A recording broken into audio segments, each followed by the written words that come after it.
Good evening, ladies and gentlemen. Today, we'll be speaking about Granada Holmes, also known as The Adventures of Sherlock Holmes 1984, and why it's so heckin' good. Alright. In my personal opinion, what makes a good Sherlock Holmes adaptation good has a lot to do with the relationship between Holmes and Watson. So in this video, we'll be mainly talking about their relationship and how it compares to other adaptations. However, perhaps in a later video, we'll talk more on their technical sides, such as the shots and how it's written, and also how some of the scenes are just downright experimental, which I totally really love, especially the one in Devil's Foot. And I guess that is all for introductions. I am your host, Fufu, and this is Unhinged Opinion. Now get ready, bitches, because I'm just gonna let's get on to it. First, let's have a short introduction to the canon. The first time Holmes and Watson met, Holmes surprised Watson by screaming, "I found it! I found it!" Apparently, he found a chemical reagent that detects hemoglobin, which will aid in criminal investigations. He then introduced himself and deduced that Watson just came back from Afghanistan, seeking a flatmate no less, and so they became flatmates. And they were roommates. Oh my god, they were roommates. In no time at all, the two go around London and occasionally venture outside into the country solving crimes too difficult for the police, considered too trivial of a matter by the police, or too scandalous a case to ask the police. These two men are practically inseparable, and when Watson is asked to leave, Holmes would say, "It is both or none." I should much prefer to communicate with you alone. No, it is both or none. You may say before this gentleman anything which you may wish to say to me. Now, on to Granada Holmes. I'd like to introduce you guys to the main cast of the show: Sherlock Holmes, played by Jeremy Brett, and Dr. John Watson, played by David Burke in the first series, and Edward Hardwicke from series 2 onwards. I'd also like to mention that this show tried its best to be true to its source material, and a lot of that had to do with Jeremy Brett insisting that this be a story about Sherlock Holmes and not a Sherlock Holmes. However, that's a story for another day. I love how in the show you can definitely see that Holmes and Watson genuinely care for one another. There are plenty of gentle domestic scenes, caring moments, healing moments, literally healing moments, because somebody keeps getting injured, and overall a sense of wholesomeness emanating in these scenes set in Baker Street. So there's this bit I really like. It shows how much these two care for one another. Perhaps it's just my feeble, naive female gaze that the writer duo Moftis hates so much. Who knows? Holmes and Watson just understood each other's struggles, and perhaps know each other better than themselves. And this rang so true in this one scene in the Musgrave ritual, where Watson found Holmes in a state neither of them are proud of, aka high on a 7% solution of cocaine. Holmes.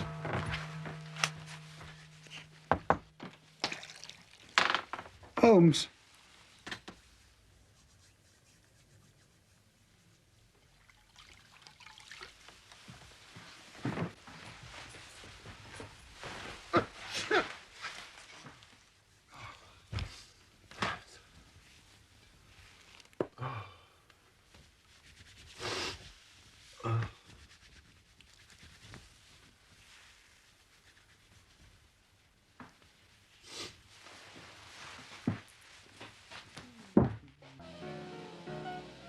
They've been together for years, and Watson still can't get Holmes off his drug addiction. He feels disappointed at himself that he can't do anything about it. The pathetic moan coming out of Holmes that at first we thought was just him thinking of his partner having fun was proven wrong. He wasn't thinking of him and Watson having fun. He's thinking of how disappointed Watson would be when he inevitably finds out about the drugs he brought along during the trip. Their faces just scream, "I know, I understand, we can do better." This is what makes their relationship so great. They give off husband vibes, alright. And Watson, different Watsons give off different types of husband vibes. And it is my personal opinion that Hardwick, playing as Watson in this episode, is absolutely perfect, because you need that old married couple, we've been through a lot kind of vibe coming out of this guy. Another example of these two showing care can explicitly be seen in the episode of The Norwood Builder. After a long day investigating the murder of Jonas Oldacre, who was found out to stage his own murder, by the way, Holmes and Watson returned back to Baker Street exhausted. Watson went to bed while Holmes stayed up the entire night and was still in his chair racking his brain till breakfast. This is how Watson approached Holmes.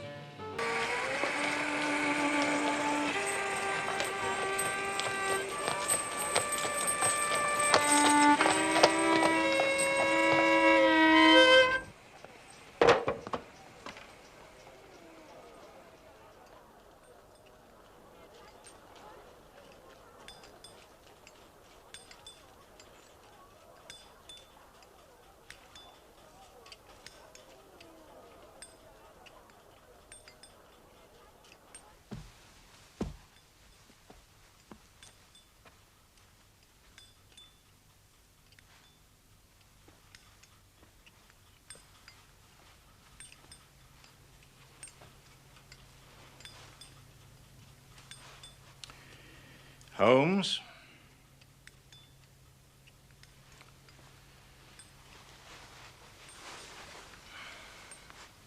You must permit yourself some food. You must eat.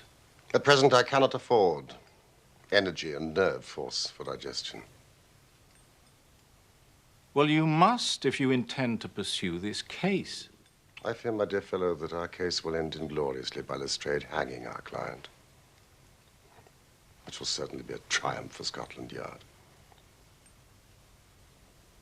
There's a telegram.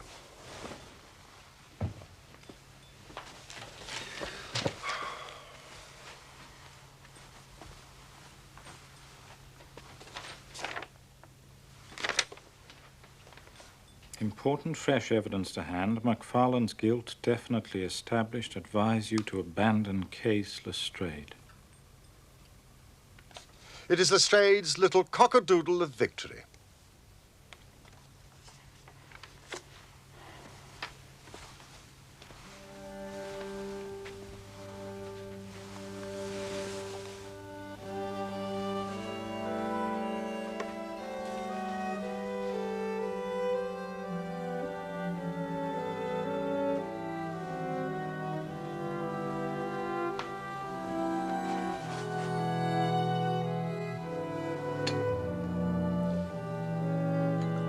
Let's have some breakfast.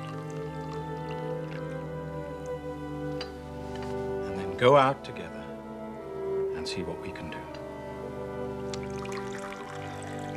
I feel as if I shall need your company and moral support today.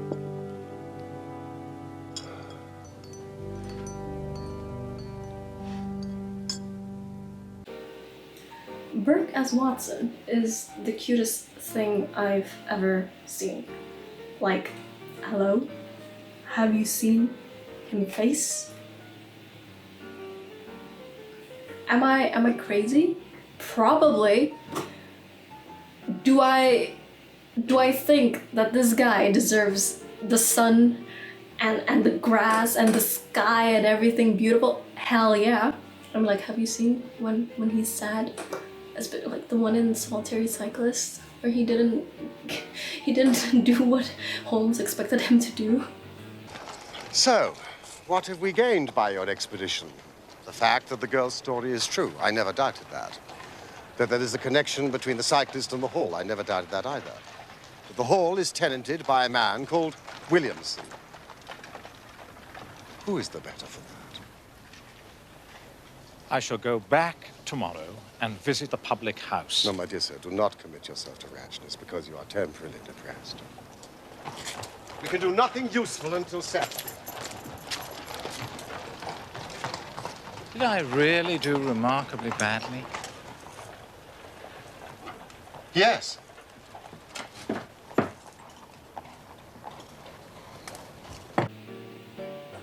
Yeah. And then when he's super happy, when he meets Holmes, it just feels like he's needed and does his job well when participating in cases with Holmes. Holmes?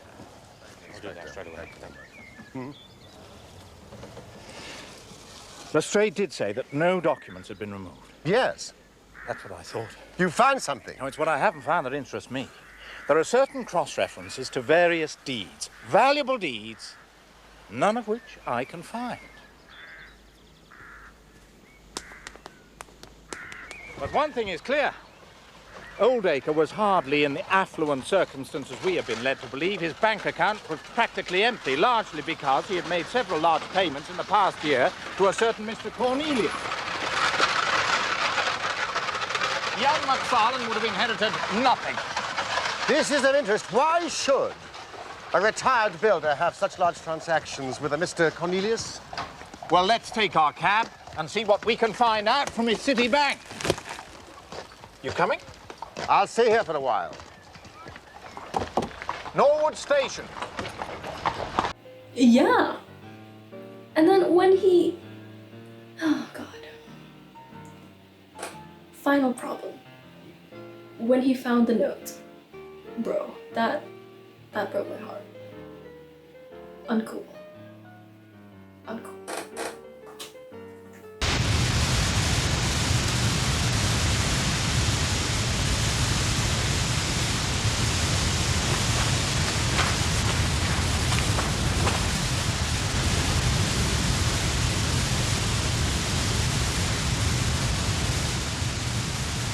My dear Watson, I write these few lines through the courtesy of Mr. Moriarty, who awaits my convenience for the final discussion of those questions which lie between us. I am pleased to think that I shall be able to free society from any further effects of his presence, though I fear that it is at a cost which will give pain to my friends, and especially, my dear Watson, to you. As you know, my career had, in any case, reached a crisis, and no possible conclusion to it could be more congenial to me than this. Indeed, if I may make a full confession to you, I was convinced that the letter from Meiringen was a hoax. I made every disposition of my property before leaving England and handed it to my brother, Mycroft. Goodbye, and good luck. And believe me to be, my dear fellow, very sincerely yours, Sherlock Holmes.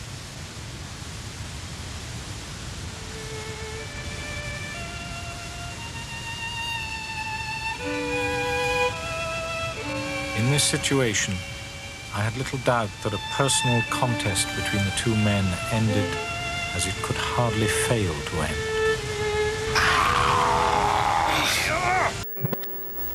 So, spoilers. Holmes faked his own death. Ooh. He basically was trying to fight this guy. His name is Professor Moriarty. He's like an elderly maths professor. Oh my god. Fighting an old dude, an old twink, isn't that great? And they were doing this on a waterfall. Ooh, romantic. And the waterfall, it's called Reichenbach. Wow. Beautiful, isn't it? And then, guess what? He threw both of them off the waterfall. Oh my god, they're dying together. Isn't that great? Isn't that beautiful? However, The main character. Yeah, your boy Holmes. He got plot armor. You know what he did? He fell on this ledge, this tiny itty bitty ledge, and survived the fall. While Professor Moriarty, well, not really, no. He didn't survive. Your boy Holmes did. Anyways, let's get back into the show. And now, contrast that with Hardwick's Watson. He's calm and collected and has been through trauma because, I don't know, his best friend lied to him for 3 gosh darn years. He faked his own death. His goddamn Sherlock Holmes faked his death, leaving him alone. Like, what more do you want from him? What more do you want from Edward Hardwick's Watson? All right? Are you picking a fight? I'm gonna come into your house, gonna knock on your window, and I'm gonna steal. I can't say that. I'm gonna steal your left elbow. Thank you. But anyway, Hardwick's Watson, in contrast to Burke's, gives off this old married couple vibe. They've been together for decades, solved numerous cases together, and made the lives of countless people much, much better. Motherfucking power couple! Now, for the final nail in the coffin, to prove just how immensely inseparable these two men are, in the episode of The Devil's Foot, Holmes and Watson had to solve just how 2 people managed to go insane while one died. Apparently, the cause of death is due to this plant called the Devil's Foot. Who would have guessed?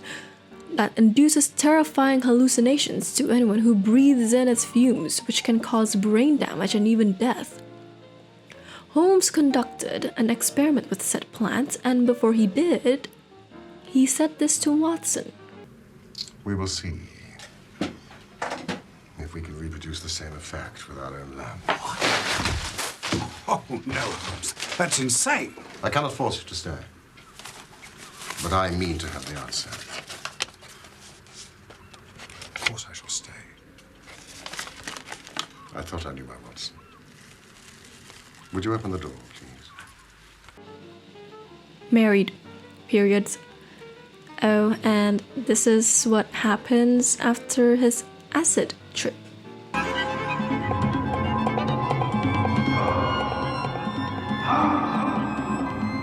Holmes! Holmes! Ah! Ah! Holmes! Ah! Holmes! Ah! For God's sake, can you hear me? John! Thank God you're all right. That was a stupid and dangerous thing to do. We could have been killed. It was an unjustified experiment, even for myself. Doubly so for a friend. I really am extremely sorry.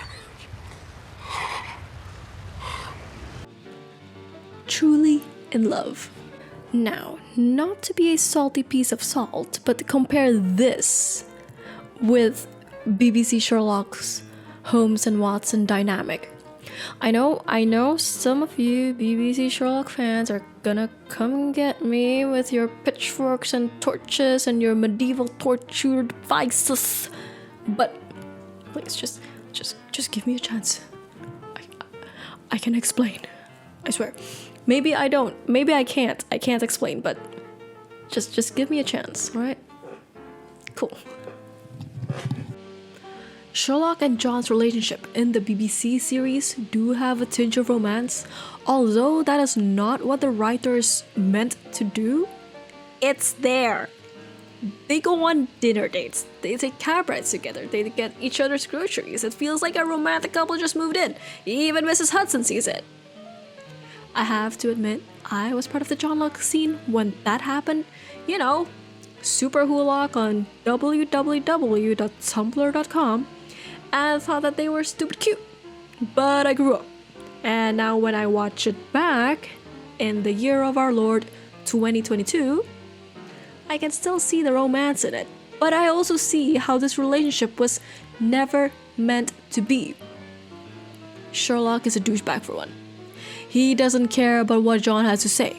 And John, oh John, words cannot describe how fucked up this show handled him. This is how he reacts after 3 years of not meeting Sherlock. One question, just let me ask one question. Are you really going to keep that?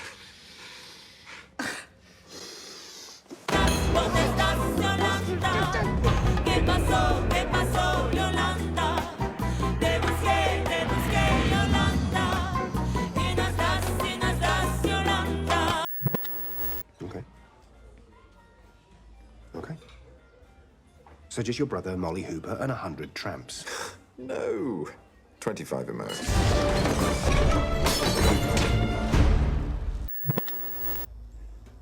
You have missed this. Admit it. The thrill of the chase, the blood pumping through your veins, just the two of us against the rest of the world. I don't understand. I said I'm sorry. Isn't that what you're supposed to do? Gosh, you don't know anything about human nature, do you? How friendly. Now, let's compare it with the 1984 series and how Watson dealt with realizing that Holmes practically raised from the dead.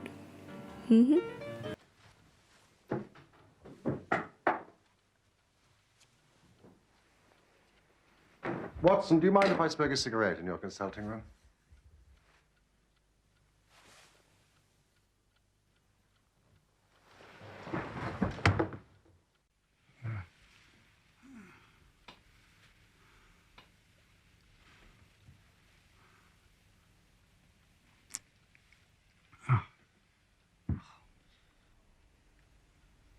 A thousand apologies, my dear Watson. I had no idea that you'd be so affected. Is it really you? Can it really be that you're alive? But are you really fit enough to discuss things? I've given you a serious shock by my unnecessarily dramatic reappearance.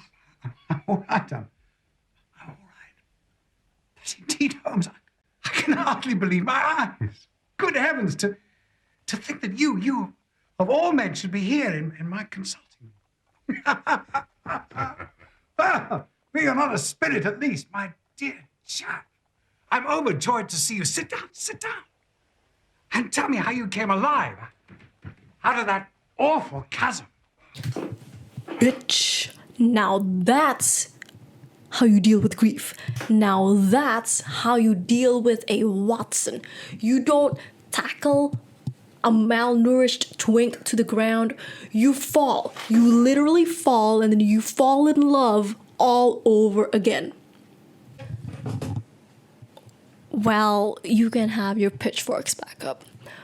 But you know what are you gonna do? What are you gonna do? Are you gonna sue me because my opinions don't align with yours? I mean, it's on brand, isn't it? I mean, unhinged opinion. Am I right? So, I mean, what are you gonna do? Shoot me? Now, you may be wondering, when is this bitch gonna stop talking about BBC Sherlock and compare it with something good and go to town on that? Right now, actually. We'll also be comparing this show to Guy Ritchie's Soviet Sherlock Holmes, starring Vasily Livanov as Holmes and Vitaly Solomon as Watson. Oh yeah, but you didn't see this coming now, did you? There's a massive amount of people who consider both these adaptations to be the best, which I totally agree with.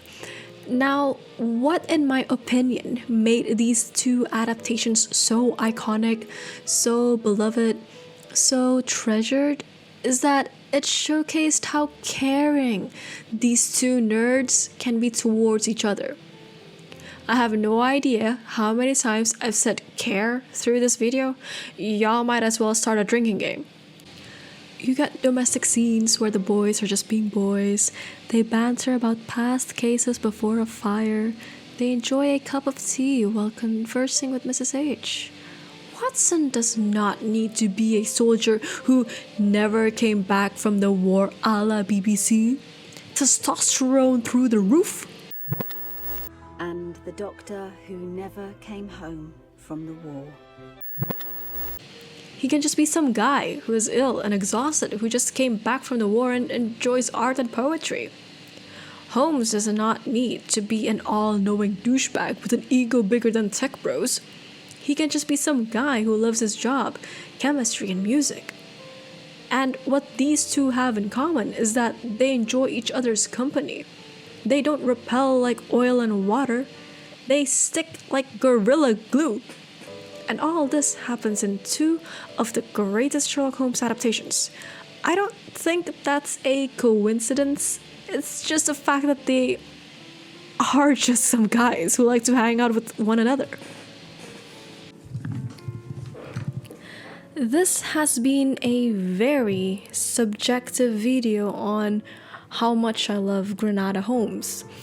Yeah, I think that's it for this video, guys. Thank you for watching. Perhaps in the next one, just like what I said in the beginning, we'll tackle more on the technical side. Perhaps not. Maybe we'll talk more on like other adaptations, or maybe we can even talk about how BBC Sherlock is actually good, because like it has to be good. However, that's it for now. Thank you for joining me. Remember to like and leave a comment and subscribe and all that, whatever. I'm an amateur YouTuber. I don't know what to say. Goodbye. Get out of here.